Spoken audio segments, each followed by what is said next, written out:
This is Amanda Manier. I am your host this evening for the Veterans Voice here on 790 KABC. We are live here this evening. Our show here is all about celebrating veterans, working with veterans on how they can navigate the process of a VA disability claim. I'm an advocate and the managing attorney at the Veterans Law Group, and we work exclusively representing veterans and their families before the VA. I've been doing that for about 25 years. So if you have any questions about your VA disability claim or just want to learn more about it, you're in the right place. You can give us a call here if you'd like to join us live to join the discussion, or if you've got questions, 800-222-5222 is our number here this evening. Generally what I do when we are here live this evening is to just throw out a few topics, things that I have seen that are going on in our world out here, things that I've seen the VA doing, some information that might be helpful to you. I was just recently, last week, we were on a pre-recorded show because I was traveling, working with veteran service officers, doing some training out in South Carolina. Thankfully, we were there just for a few days, and not thankfully we were there for a few days. We were only there for a few days, but thankfully by the time we left, that was right before the hurricane came in. But it's been a couple of years due to COVID that I've been able to travel and train veteran service officers around the country. As much as I enjoy my job representing veterans before the VA every day, it's an honor and a privilege to do two things. The joy of my job is to host this show in the evening to help educate the general public and help answer your questions about VA claims, and also to help train veteran service officers. They are the people that are kind of on the front lines of the VA disability claims process. For those of you who are unfamiliar, a veteran who is wanting to file a claim for disability compensation, there is a law out there that states that nobody, not anyone, can charge a fee to a veteran to help them file a claim. And the reason why that is because there is plenty of help out there on a free basis. That's if you go to veteran service officers, which are found in California, almost every single county in the state of California has a veteran service officer. Multiple ones. So if you contact your local veteran service county office, they're going to have people there who you can set an appointment with and go in and file claims. DAV also has VFW, American Legion, Wounded Warrior Project. A lot of the nonprofit veteran service organizations have veteran service officers who can help file claims. So organizations like mine, we are not a for-profit organization. As a law office, we work in appeals only, and that means that if you have a decision you have received from the VA and you're unhappy with it, that's where a company like ours can get involved. So with that, I feel like a part of our outreach and part of our give back to the veteran community is to help to educate veteran service officers on the things that we're seeing, because we're, swimming in the deep end for sure. With I think we're just over 1,000 clients right now in our office that we carry on a week-to-week basis, and it's all that we do. And so I look at the ability that the more that I can help veteran service officers learn how to properly file claims, how to be advocates for the veterans that they serve, the better that all of us will be able to assist veterans in getting what they need. I am not a believer that there is limited, there's certainly not a competitive environment out there, at least from not my perspective.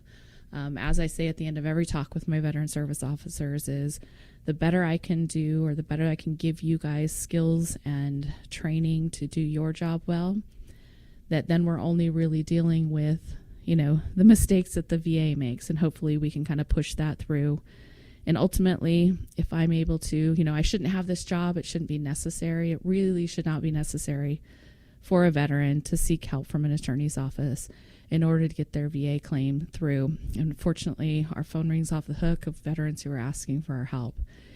And we take clients only on a contingency basis, so we're very picky about the cases that we take. We only are going to take those cases that we know that we can help.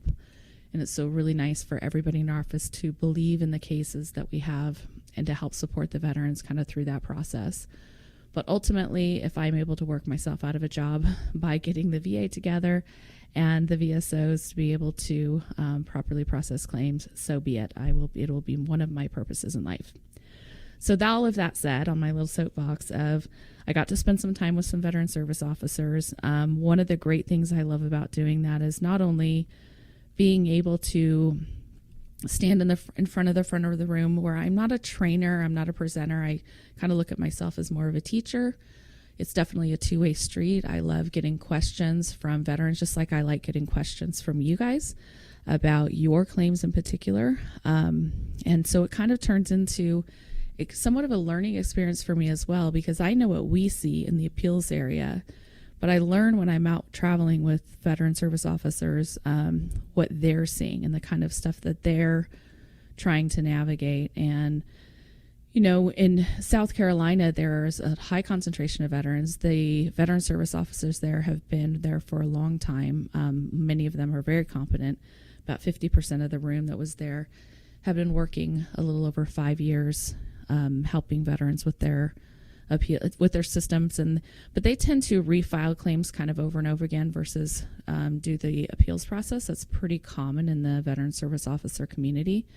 And so one of the things that was kind of came up over this period of time, or why I was doing some training, some things related to effective dates. And I know that we've talked a little bit about it before, but I wanted to hone in on that a little bit and kind of focus on that a little bit to kind of explain the reason why it's truly important, because I feel like if a veteran service officer or a veteran who is maybe doing things on their own or doesn't have a good support from a veteran service officer, that you might ignore the effective date issue. And the way that I look at it is, if the VA is assigning the incorrect effective date, they are effectively, cheating, in my perspective, cheating the veteran out of additional money that they should have been paying them for. So a simple example of that would be that if you file a claim, and say you file a claim for, I generally use PTSD and those kind of things as examples because that's kind of my specialty here at the office. I work mostly with PTSD, MST cases, unemployability. But if you file a claim for PTSD, say in January of 2020, and you're examined, hopefully before COVID hit, in maybe January or February, and the VA assigns you a 30% for your PTSD, and you're not really happy with that, and you look at the symptoms that they list on the rating decision, and you're looking, okay, I should probably have a higher percentage, or at least there's a consideration, I want to look into that. If you don't file an appeal, which be a higher level review, supplemental claim, or appeal to the board, and you just refile and request an increase, all that does is, generally what the VA does is they'll send you for a re-exam. If you get a higher percentage based upon that re-exam, they'll give you a higher percentage, but only at the date of that new filing or the date of that CNP exam. So that may be months later, that could be a year later or more. And if the VA is then saying, okay, no, you probably should have been at a 70%. If those symptoms didn't magically change between your first examination and your second examination, they've been that way all along, then the VA should be acknowledging that you should have been a 70% all along. And if you don't file the right paperwork or you don't make the right argument in that, then you could be being cheated out of 9 months of an additional, $600-700 a month, or sometimes even $1,500 a month.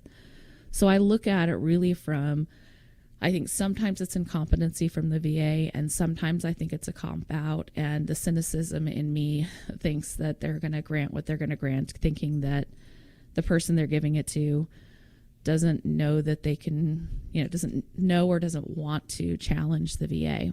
And so I feel like, and I see the VA get away with a lot of things that they shouldn't get away with. And to me, it personally is that they are cheating the veteran or their family out of the benefits that they have earned and the benefits that they're entitled to. So effective dates are something that's really important. And the other thing I talked a lot with veteran service officers about is the idea of advocacy. So I would love to hear anybody who's listening, if you would love to talk to me or would like to talk to me about working with a veteran service officer. Many of them are wonderful. Some of them are, I struggle with a bit in their approach, or that they look at it just from a paperwork perspective. But we're live here this evening. If you want to join the conversation, talk to me a little bit. Doesn't mean you got to be bad mouthing your VSO, or doesn't mean you have to give me names or anything. But I'd love to hear your experience. And if you are a VSO that's listening, I would love to hear your perspective of how the things that you're seeing within the VA, just like I was getting from the South Carolina VSOs, the things you're seeing with the VA, maybe some of the struggles that you have when working with veterans, and the things that maybe you and I can talk a little bit about, of how we can help veterans and how we can all kind of work together in order to get what they're needed. Our number here is 800-222-5222. We're going to be coming up against a break here in about a minute. And what I'm looking for is some feedback from veterans, family members, or veteran service officers on working with the VA and working with veteran service officers. And what is it that you need, in a job that you're working and you're frustrated with, or that you need resources? What is it that I can help you with? We're working on rolling out an entire webinar education plan for veteran service officers that anybody listening who represents veterans would be able to attend at no cost. And so I would love that feedback, but specifically veterans and their families, of what it's like to work with veteran service organizations, or representatives even can give me that feedback. We're going to go to our break. Our number is 800-222-5222. This is Amanda Nehmer with the Veterans Voice. This is Amanda with the Veterans Voice here on 790 KABC in Los Angeles. We are discussing this evening a little bit about working with VSOs, veteran service officers. If you're a veteran out there who has worked with one, or a veteran service officer who is currently working and would like to join this conversation, I'd love to hear your feedback. As I was mentioning before the break, I've do some education with veteran service officers with the idea of helping, if I can help them do their job, not necessarily better, because many of them are so great, but I look at it from an aspect of, this isn't just, as I've spoken to many of you guys on the show, it's not just a matter of knowing the letter of the law and what should be happening, but also understanding what it's like to work with the VA and how you can strategically help a veteran get what they need, even if the VA isn't necessarily following the letter of the law, if that makes any sense. Again, we're taking your calls live this evening, 800-222-5222. We'll go ahead to Lieutenant Colonel Martin, who I know has worked with many veterans helping with their disability benefits. Welcome back to the show, Lieutenant Colonel Martin. Good evening. Hi, good evening. Glad to talk to you again. I love the technical expertise sharing with the veterans. And so, special shout out to the VSO, Tim Sellers, over at the Laguna Hills Clinic, VA Clinic. He's in the back. And then JJ, the security guard. But another seasoned, long-term VSO for the Orange County office on Grand and McFadden. His name is Joe Ford. And I've known that guy to be one of the best for over 20 years with experience. He used to be an E6 door gunner in the Marines. But nice. My question was about asking about housebound and the special aid and attendance, and how to apply for that, and what the rules and restrictions are, because I wasn't sure whether the VSO could help with that question. And then I want to say, again, thank you very much, and I'm going to listen to your guidance, and I'll hang up. Thank you. Sure. Thank you so much for your call. So when it comes to special monthly compensation regarding housebound and aid and attendance, there are some categories of VA disability benefits that there's not a whole lot of wiggle room. It's really what it comes down to, what the examiner says. And generally with aid and attendance, if there's housebound, you're generally going to have to fill out an application for it and get a physician's, and you can get your own physician. That's what ideally they want you to do, is to fill out that application of what you need and how you need access to support for the daily living. So things like helping to get dressed, helping to cook food, helping to put your shoes on, it's kind of a list of all these things where essentially the idea is you need somebody who is there most of the time to be able to help you with just day-to-day things of being able to dress and feed yourself. So, but it comes down to a medical professional who's making that judgment call in order to do that. So there's an application that you fill out and submit. I will be honest with you, it's not something we deal a whole lot with because there's also, certain other disabilities with VA that we don't see a whole lot of appeals on. Like bilateral hearing is one of those that we end up not seeing a whole lot of appeals on because it really comes down to an auditory test and a measurement of that, and what the test says is what they grant that. The only way to really attack those kind of things is it wasn't a good exam, if there was an uncomfortableness or where you felt forced to answer questions, that kind of thing. But what their reading actually says is there's not a whole lot to work with. And aid and attendance when it comes to housebound is kind of similar to that. It's whether or not somebody says you need support with these things or somebody says that you don't need support with those things. So I hope that at least gives you some feedback. Let's take another call before I dive in any more on the VSOs. Larry, I understand you have a service date question. Larry, welcome to the Veterans Voice. Yes, thank you for your service. I finally run my claim with going through a judge, and in the award letter, or whatever it's called, my claim was in 2012, but then they post-dated it to 2018, and they cited a change in the law, 38 CFR 3.11 for, 38 CFR 3.400.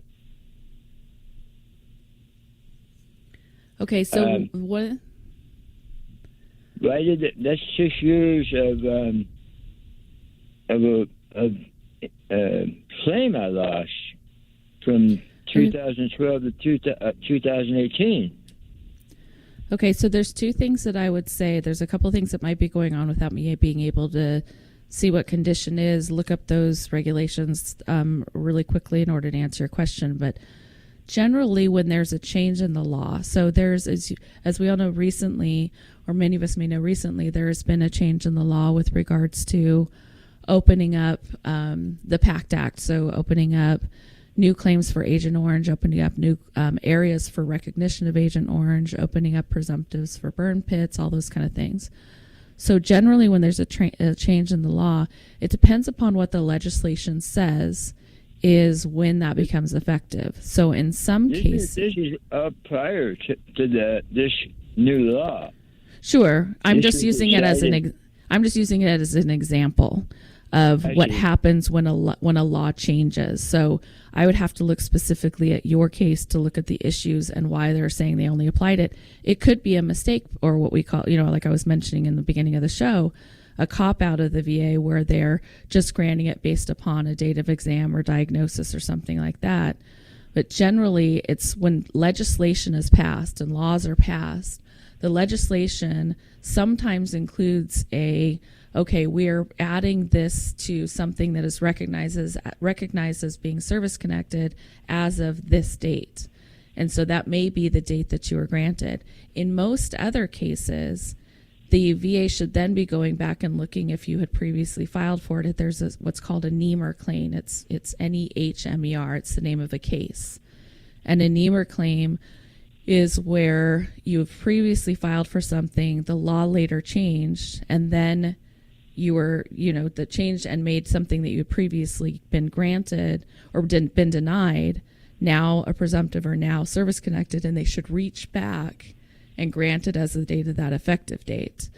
There's also, just to educate kind of the general public, and again, I don't know what is particular in your case, Larry, but there's also a situation where sometimes the diagnostic code changes. And so while they may say, well, we're granting you this one based upon this date, but they may have previously granted it under a different diagnostic code. So all of that said, Larry, is that I would need to, or somebody in my office would need to look at your particular case to be able to answer your specific question.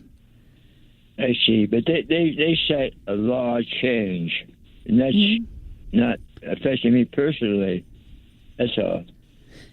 Okay, yeah, and there's a lot of answers to, you know, why they could legitimately be right in what they granted because of a law change, but there's a lot of instances in which they may have not given you what they wanted, or they should have given you.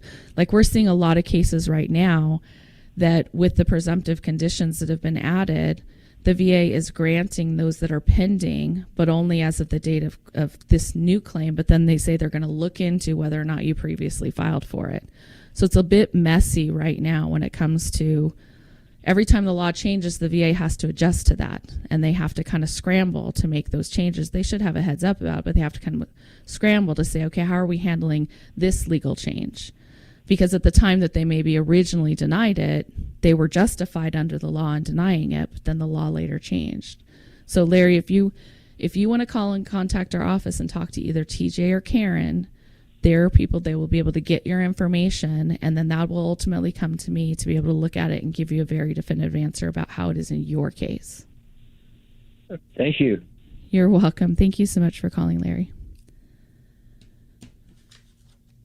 Yeah, it can get really confusing when, you know, and I try not to get into the legalese and the legal weeds, as I call it, because I know that people like veterans like Larry who are just, okay, I got a decision and I filed it back then, but then they're only giving me this effective date. Is this right? Should it not be right? You know, and it really a lot of times comes down to the legislation and how it's written. And then like even the Nehmer case that I was telling you about, that case law, it worked its way through the case or through the court system, and the judges ultimately said, no, you know what? If there was a presumptive later applied, say for bladder cancer, that's one that we're seeing a lot of. If you filed for bladder cancer related to Agent Orange 10 years ago, you would have been denied because it was not a presumptive. In the last few years, it got added to the presumptive list. And so then what happens, you know, if you file now, they are going to give you an effective date of now of when you file it. But what happened is as it got challenged, the way that the VA was handling that, and it worked its way through the court system, and the judges came down in the court system and said, that's not fair. This veteran had bladder cancer 10 years ago. You ultimately recognized that it's related to Agent Orange, and so you should grant his case all the way back to he originally claimed. And that's what is considered a Nehmer claim, and that's what is generally being applied to a lot of these new things, the new PACT Act, the new things related to Agent Orange that are coming through. But it doesn't mean the VA does it automatically right off the bat. So there's a lot of nuances in what Larry was bringing up that I would have to look specifically at his claim, but it's definitely something to question. Don't worry about questioning what the VA does, because they make mistakes all the time. That is for sure. You are listening to The Veteran's Voice. I am your host, Amanda Manier. I'm a veteran advocate and a VA attorney, working as the managing attorney at the Veterans Law Group, who is the sponsor of this show. One of the joys of my job is to be able to host this show every Tuesday evening. And take your calls and help you as the veteran public and veteran service officers to navigate the process through the VA, try to do what we can do to answer questions as to what you're entitled to as far as your VA disability compensation, strategically, maybe how you should approach your case, specifically when you might want to seek representation like ours.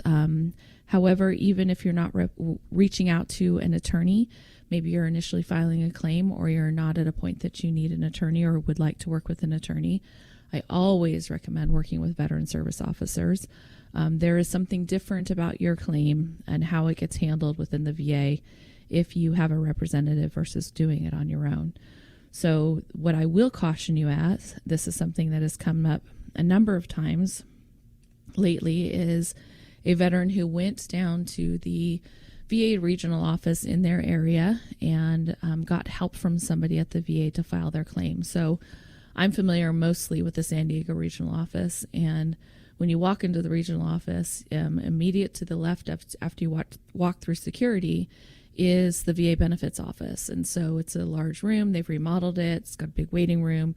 You walk in, you enter your name on the, it's very, walking into a Verizon or something, you enter your name and you put on the screen as a waiting list and stuff.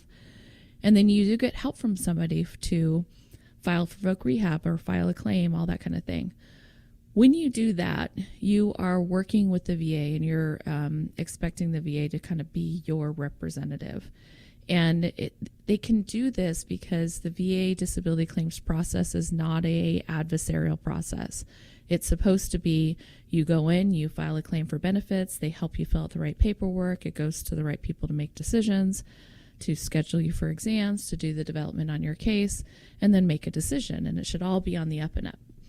And however, if you walk directly this is at the San Diego regional office, but if you walk directly straight back past the elevators into the hallways, that's where they are veteran service officers that are represented by organizations like the County of San Diego, the VFW, the DAV, American Legion, all of that. And my understanding is the regional offices are very similar to like that in most parts of the country. I've been to a number of them, but haven't sought this out. But there becomes a little bit of a misunderstanding with somebody going to file a claim there of, why do I, first of all, I'm not directed to the people in the back hallway. If the benefits office is right there and they're very helpful and they help me file a claim, why would I need to go seek out help from somebody else, from a VFW or VSO? And what I will tell you is that veteran service officers, they have a different level of training and a different perspective in the sense that they're not there working at the VA helping you fill out paperwork. They are there as a representative to you to help support you and help you navigate that process. So one of the things that I regularly talk with VSOs, and before I forget, I just want to make sure that I'm listing the number here if you want to call in and chat with me, whether it's about the VSO process or just you've got a general question about your VA disability claim, happy to take those. The number here is 800-222-5222. You'll be able to reach us. You'll be able to reach me here during the time that I'm on live from 7 to 8. But if you have a question or you don't want to talk about your claim necessarily live, you're more than welcome to call our office at the Veterans Law Group. Our number is 888-811-0523. That's 888-811-0523. Or the best way to get a consultation with our office and to talk with somebody about your claim in a little bit more depth, you can reach us at veteranslaw.com. That's veterans with an S. The front page there's a button that says see if we can help you, and it'll take you to a page where you can fill out a request for a consultation.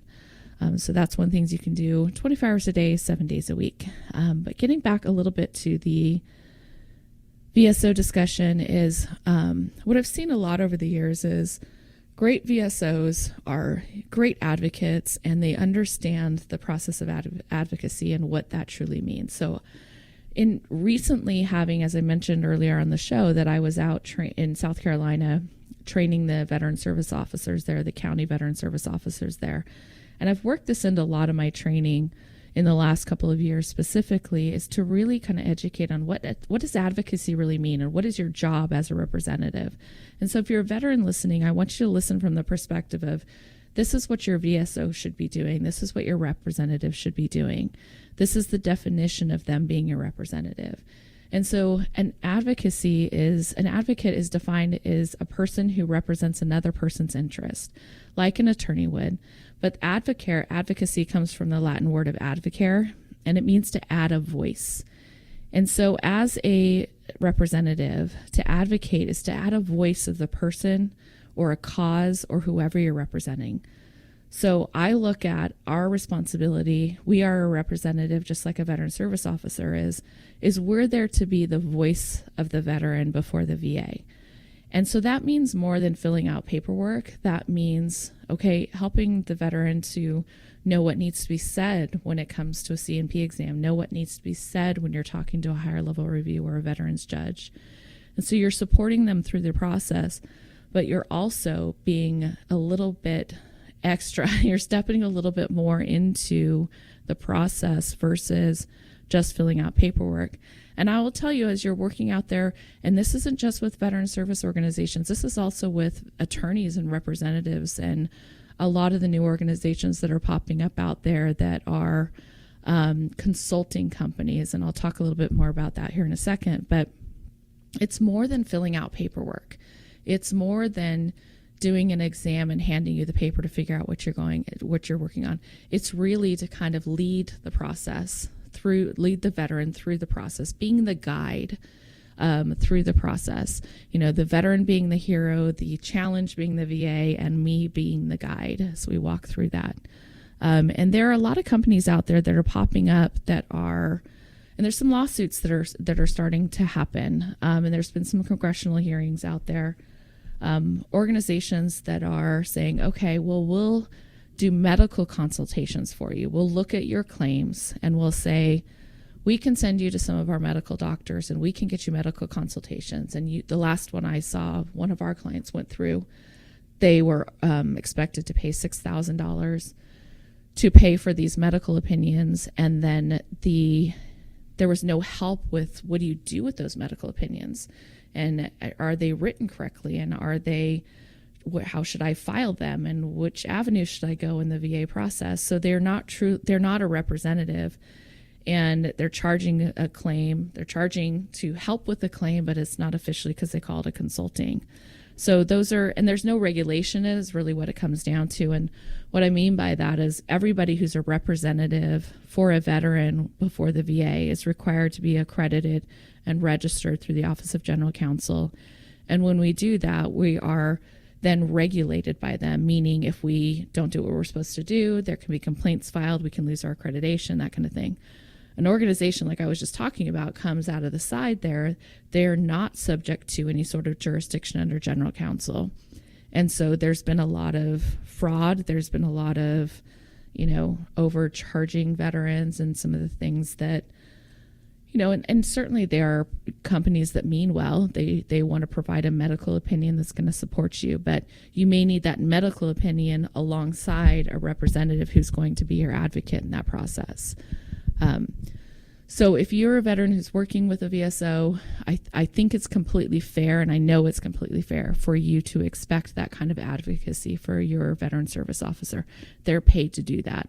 I will say at the same time, many of the county veteran service officers are just inundated with so much work that they do the best that they can, but it comes down to a lot of times feeling like you are just filing claims and filing paperwork. So I think one of these days I'm going to do a town hall with veteran service officers and just learn, I want to learn more like I did in just a couple of days with South Carolina. I want to learn more about working in the trenches as they do on the initial claims process. So definitely want to hear from that. Again, we're here live this evening. Our number is 800-222-5222. We have Max on the line, but we're about to take a break, and so I'm going to pick up Max when we get back. One of the things that I do want to read, I started to read this at the end of the call last week, but I just want to wrap it up. This is a regulation about the attitude of rating officers. It's actually in the law. And it talks about that a rating officer is to be remembered that the majority of applicants are disabled persons who are seeking benefits of law to which they believe themselves entitled. In the exercise of his or her functions, rating officers must not allow their personal feelings to intrude. An antagonistic, critical, or even abusive attitude on the part of a claimant should not in any instance influence the officer in the handling of his case. Fairness and courtesy must at all times be shown to applicants by all employees whose duties bring them in contact with directly or indirectly with the department's claimants. Those are the requirements legally for a rating officer at the VA. And I post that on my wall and I remind them of that regularly. I'm here with the Veterans Voice. We are chatting about VA disability benefits, navigating the process, working with representatives. We do this every Tuesday evening from 7 to 8 o'clock. We are live here this evening taking your calls, 800-222-5222 if you are a veteran or somebody who knows a veteran and wants to help one out. Got questions about the VA disability process.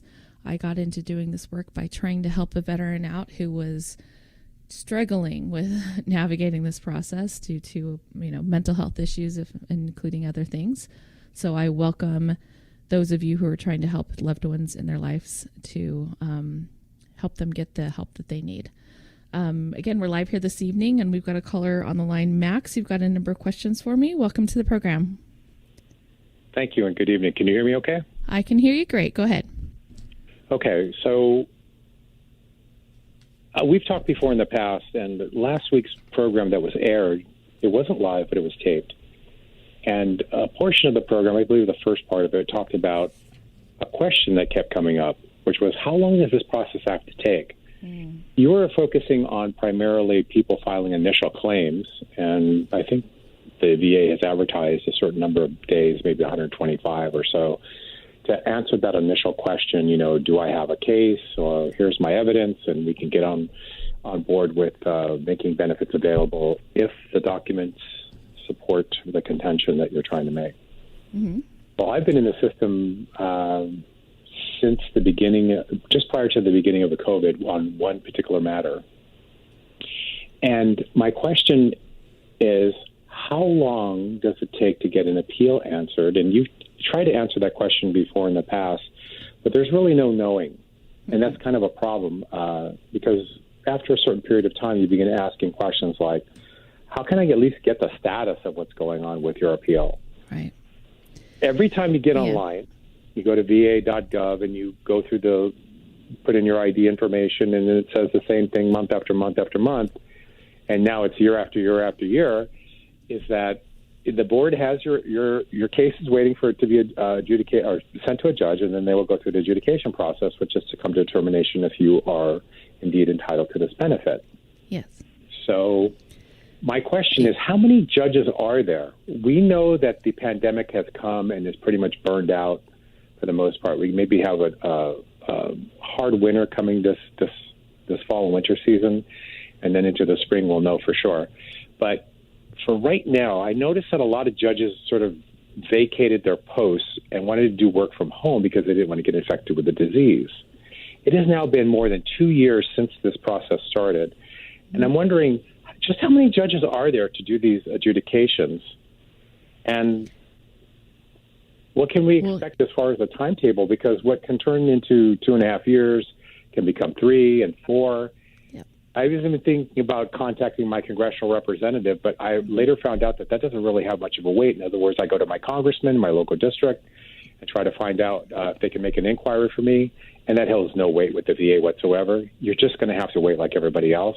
That seems to be the answer on the bottom line, no matter who's making the inquiry for you. I'll listen for your answer. Go ahead. Yeah, absolutely. Max, I feel your pain and you're feeling mine right now because I know everything that you're saying. I'm nodding my head and I'm saying yes, yes, yes, absolutely. So a couple things that I'll point you to, and this is a little bit of, if you like details and nerding out a little bit, as I call it, the Board of Veteran Appeals is required to give a report to Congress every year. And their fiscal year ends in September, and so the last board report right now is listed as 2021, which would have been out last year. If you just Google search, or I can, Board of Veteran Appeals report to Congress, it will take you to their website. It's the chairman's annual report. When you open it up, it does list how many judges they have. It's a administrative agency's report to Congress, so it's 35 to 40 pages long. It talks a lot about what they're doing to, how many new people they've hired. Yes, there are a lot of judges working from home, but they're doing virtual hearings. And so there really isn't a delay in the process because they're working from home. They have certain requirements that they're supposed to meet as far as how many hearings they're supposed to schedule, how many decisions.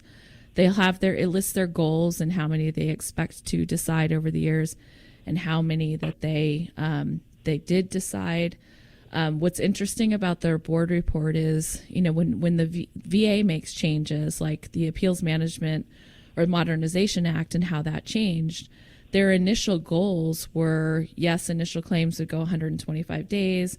A higher level review would be within another 125 days. If you appealed to the board, it should take 365 days.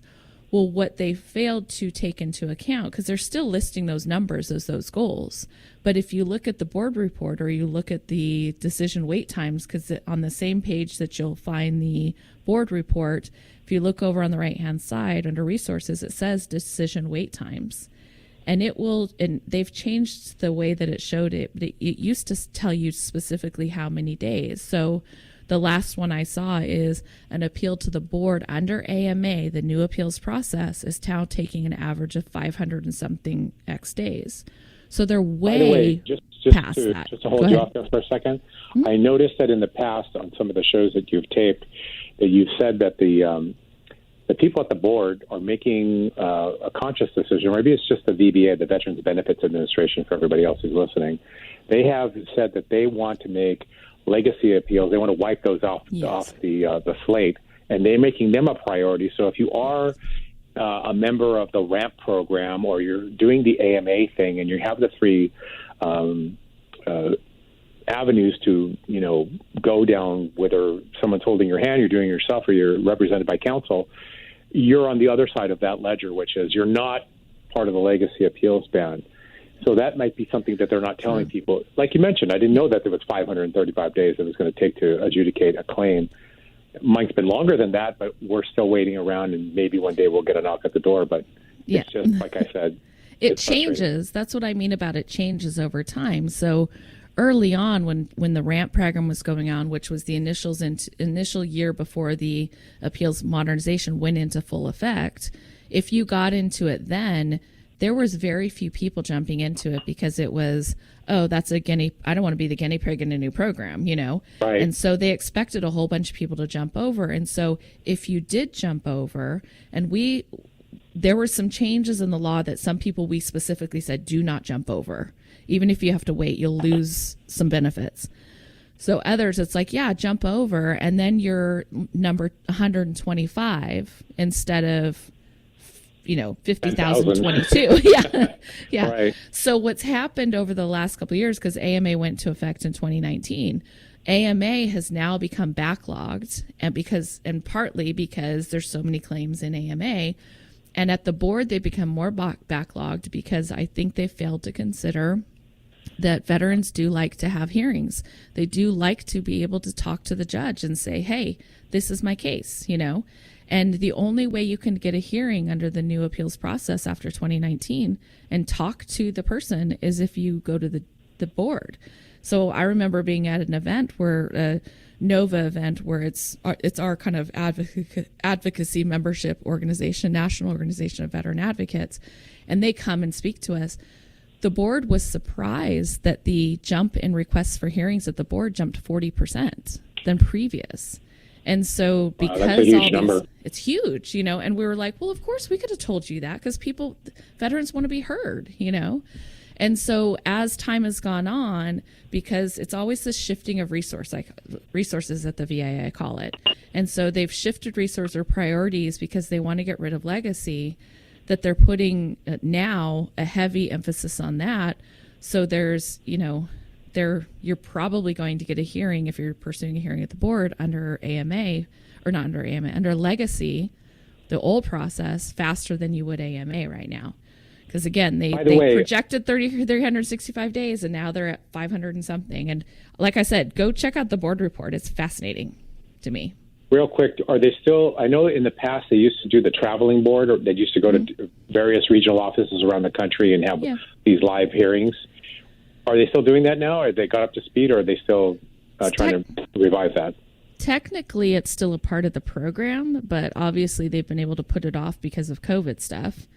Right. And so people who have under legacy requested what they call a travel board hearing, they're just sitting waiting for a judge to be assigned to go do a travel board at that regional office.